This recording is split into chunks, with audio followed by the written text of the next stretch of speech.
Yo, what is going on YouTube? It is your boy GZTV back with another video, and we are here with the 2011 American superhero film based on the Marvel Comics character Captain America. We have Captain America, the first Avenger. You MCU fans are going to love this. For the next couple of weeks or so, we are going to be covering a lot of MCU movies. Obviously we've done some other ones in the past, but we're really diving into it here. And this was a huge part of my childhood, so why not rewatch some of the stuff again? I mean, who isn't going to love this? It's Marvel. Who doesn't like Marvel? Possibly the greatest cinematic universe of all time, and although it hasn't come without its pitfalls, of course, we like to focus on the great movies around here. So here it is, the one that started it all for a lot of Marvel movies and a lot of the MCU, Captain America, the first Avenger. And obviously Thor and Iron Man and all those came before this. This is Marvel's heyday, or at least the start of it, and this movie is really a catalyst for that and really helped out with that. At the same time, this movie came out, again, the X-Men series going strong. We will get to that eventually. Again, Iron Man, Hulk, Thor, and this was all gearing up towards the introduction of all of these characters coming together, and one of my favorite film moments as a child ever with the whole Avengers stuff. Chris Evans stars in the start of a somewhat legendary comic book character. Something legendary. Haley Atwell, very beautiful actress, she is in this film as well. Stanley Tucci seems familiar, but I guess I just know him from this movie. Just how the film looks is enough to make you say hoorah and give you that American pride, and that's really what this movie's all about.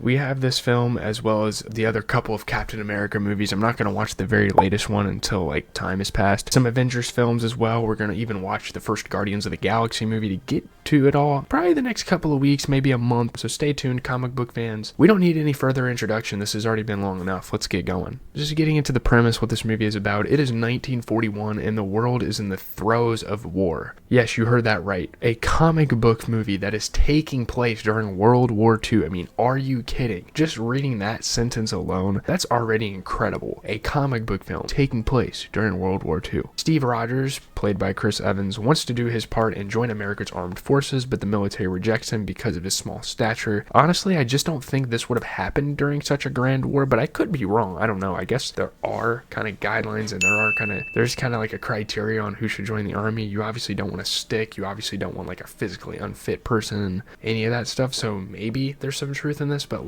they're desperate to find soldiers. Why not throw them out there anyway? Finally, Steve gets his chance though when he is accepted into an experimental program that turns him into a super soldier called Captain America, and this is where the hero is formed. It's awesome. Joining forces with Bucky Barnes, played by Sebastian Stan, and Peggy Carter, again played by the beautiful Haley Atwell, Captain America leads the fight against the Nazi-backed HYDRA organization. There's obviously a bit of a budding romance between Cap and Peggy, so there's that kind of develops throughout the film. Will Red Skull turn into a numbskull, or will we lose the war and history will get altered? I don't know. Damn it, I can only use that joke once, can't I? Red Skull, numbskull, kind of funny. There's only one way to find out. Engage! Alright, here we go, getting into the good. I just want to get this out of the way. Overall, I just love this movie. That's just how I'm gonna put it. The movie's awesome. And honestly, there's not that much nostalgia even carried with this film because I haven't revisited it in so long. But man, what an era in comic book films. It is just a part of that early on Marvel MCU adaptations, the late 2000s, early 2010s. It's awesome. That was an amazing era, and again, leading up to Avengers, just all that hype. It's so awesome, dude.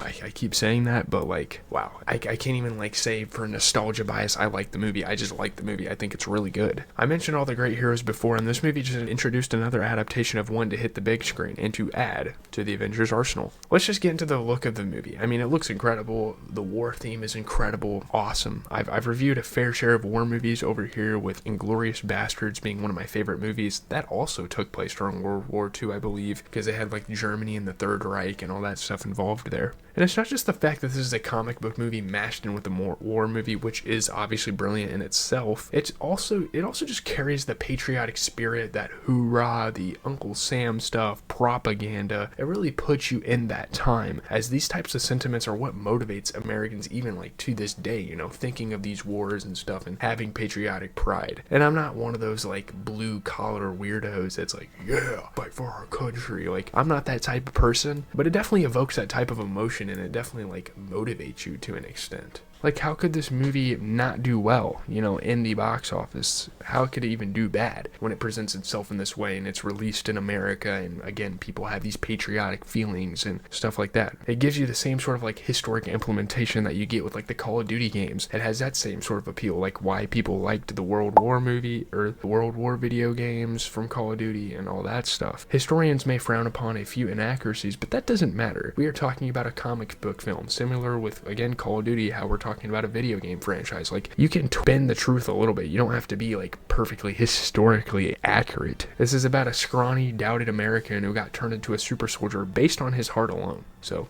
why not? It's an incredible underdog turned worldwide hero story. It's perfect. It's perfect comic book stuff. Again, it's perfect comic book mixed with patriotics. It's great. There's so much emotional investment to be had in this film, especially with that sentiment and, you know, like him being romantically involved with Peggy, that whole dynamic. It's perfect for a comic book couple. And there's a lot of parallels with a movie like this and a movie like Spider-Man in terms of the romance and in terms of the underdog story. Again, I hate, you know, having those recency comparisons because these two movies dropped in kind of different eras, if we're being honest. Again, what a time this was. I mean, that inclusion in the end where they showed the trailer, like the little teaser for the Avengers, that was awesome. And again, it brings you back to when this Marvel momentum was occurring, and again, the prime of Marvel, and we were gearing up for one of the grandest films ever, one of the biggest movie events ever. They really should bring that trend back because the theaters were roaring when that teaser came on. I'm pretty sure I went to the theater to watch this movie. Me and my dad were very invested early on with like the early Iron Man movies, the Thor, not so much the Hulk until a little later on in my childhood, but like even this, yeah, we were invested. I'm already so hyped to revisit that movie for you guys, and we still have another Captain America film to watch before then. I'm still anticipating it over a decade later. I mean, that's just the power of Prime Marvel, and again, just bringing you back. You even have Nick Fury make an appearance with, which further hypes you up for what's to come with these Avengers. Like, I have a mission for you. I just love that sort of thing. I love the post-credit scene.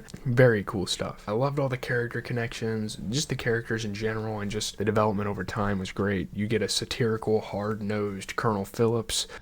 Doctor, do you realize how difficult it is to get a hold of a prime cut like that out here? I don't eat meat. Why not? It disagrees with me. How about cyanide? Does that give you the rumbly tummy too? You get a gorgeous Peggy, who's kind of like the romantic interest. She's a badass at heart. She's like perfect woman for Captain America. You get an old friend in Bucky Barnes, and spoiler, his death was quite crushing, of course. I didn't really warn you guys that this is a spoiler review, but just assume that from now on. Red Skull almost taking over for Hitler again. I'm in no way supporting Nazis, and like obviously representing that has its insensitivities, but this is what movies are for, to alter reality, to add a twist. Cool effects for the time, decent fight scenes, probably could have been better, but I can let that go to an extent just because of how good the story is. His suit is awesome in this movie too. It looks amazing. One of my favorite suits in all of the Captain America movies. Just look at the cover. It looks awesome, does it not? And seriously, all the set pieces, the hot rod oldie car they're driving, the ship, Johan's hot rod is so cool looking. The guns, the blasters, the gadgets, such a dope movie to look at. Marvel never fails at like making a spectacle do a really good job at that, and this just feels like a comic book film. It just has the flair to it. It has that kid energy that the kids like. You know, it has that I'm a hero, I'm gonna, you know, have some courtmanship, whatever. The characters are also very well developed. Again, the relationships build on this as well, so that's kind of what I have for the good. Getting into the bad, I'm not gonna lie, this isn't a huge deal, but like, I think him falling asleep after the ship crash for 70 freaking years was a little weird, but other than that, I can't even hate this film too much, and honestly, they kind of had a purpose with that. They did it so it could like align with the other storylines of the different characters, and they could all just kind of come together in 2012 and be a part of the Avengers. I get that. It makes total sense to me. It helps line up and all this stuff, but it would have been cool if maybe they showed like a montage of him like actually fighting throughout that time instead of falling asleep. It seemed like kind of like a cop-out. I guess he was in a coma from a ship crash, even though he's a super soldier. I don't really know.